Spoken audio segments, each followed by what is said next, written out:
Hey, English learners. Welcome back to the English Leap podcast, your go-to English podcast for learning English in a simple way. Today's episode is a very special one because it's a continuation of our last lesson, the Complete Past Tense Guide. Yes. And wow. The response on that video has been amazing. So many of you joined in the comments, writing your own sentences in past tense. And we must say, you're doing wonderful. We loved seeing your examples. Some were spot on, and where there were tiny mistakes, we corrected them, because that's how you learn. Exactly. And honestly, this is the kind of learning that really works. You're not just listening, you're practicing, and that makes all the difference. This is how English gets easier. Now, if you haven't watched that episode yet, we recommend you go check it out first. We've shared the link in the description and also in the I button above. Watch it, learn all the forms of past tense, and then come back here. Because once you do that, today's episode will feel like a revision session. Everything will make more sense, and you'll be able to follow our conversation smoothly. Right. It'll click even better. Think of this episode as putting all those tenses into action through stories and conversation. So let's dive in.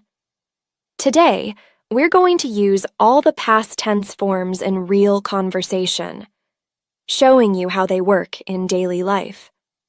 And here's a tip, learners. We recommend you keep the PDF guide from the last episode in front of you. It has the structures of all the past tenses. Yes, because as we talk, you'll actually see those structures in action. That way, you're not just hearing examples, you're connecting them to the rules. Exactly. Think of it like a live demo. You've got the formula, and now we'll plug it into real situations.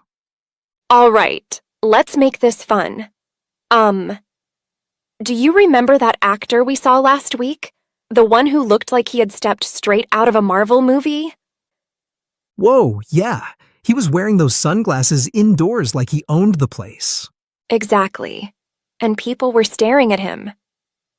I mean, he walked in, he ordered a coffee, and by the time he left, half the cafe had already taken photos. Uh-oh, classic. And here's the twist. I had actually seen him once before at an airport. He had been signing autographs for, 2 hours straight. No way. That's wild.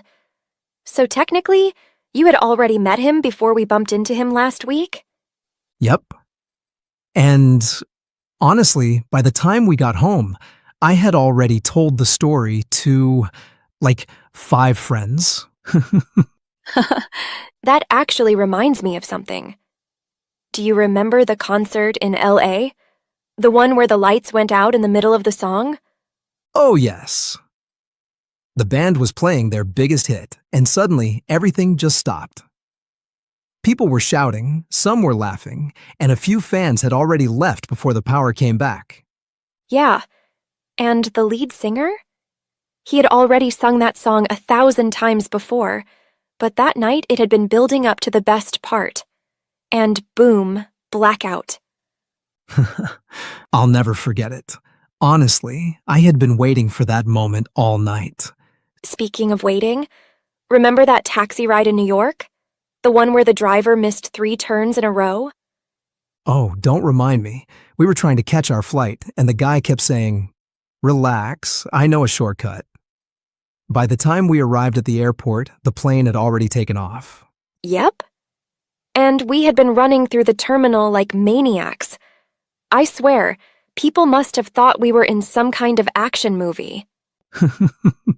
Yeah, 2 lost heroes who had already lost the battle. But hey, speaking of movies, wait till you hear about the hotel I stayed in last year. Honestly, it felt like I was trapped inside a horror film. Uh-oh. This already sounds spooky. What happened?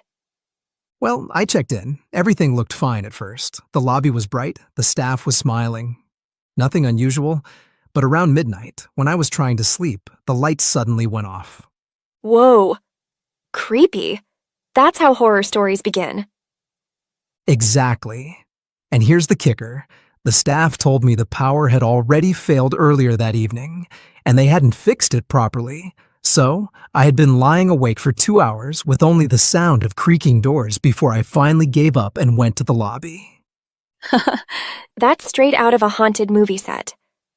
Did you at least survive with your sanity? Barely. But let's just say, my phone flashlight became the hero of that night. Oh! That reminds me of the time I flew to London and something crazy happened. Oh, plane stories are always wild. Yeah.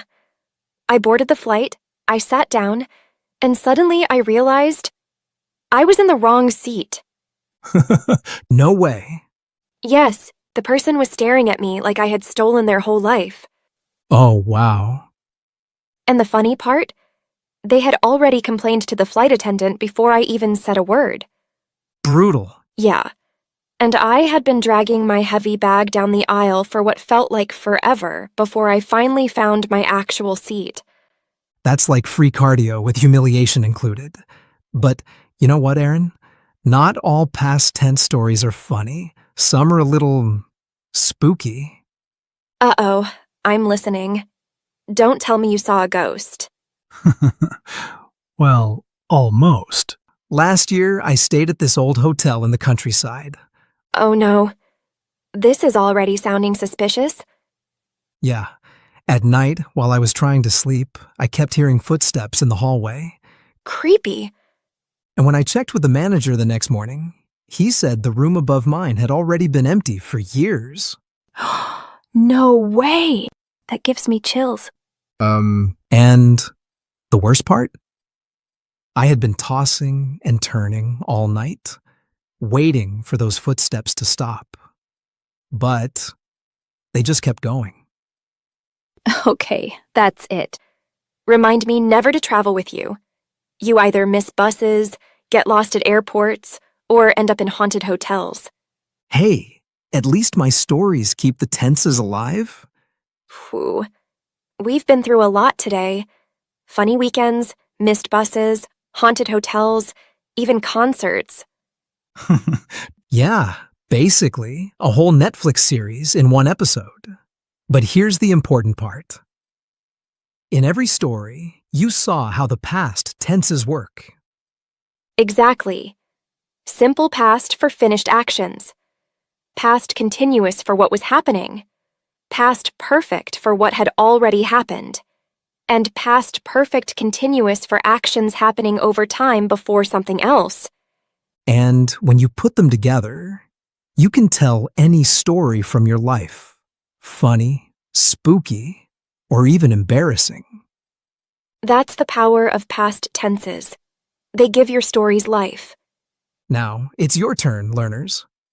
In the comments, write your own little story using all 4 past tenses. Don't worry if it's short. Just try. Yes, practice is what makes it stick. And remember, we've put the full PDF guide in the description.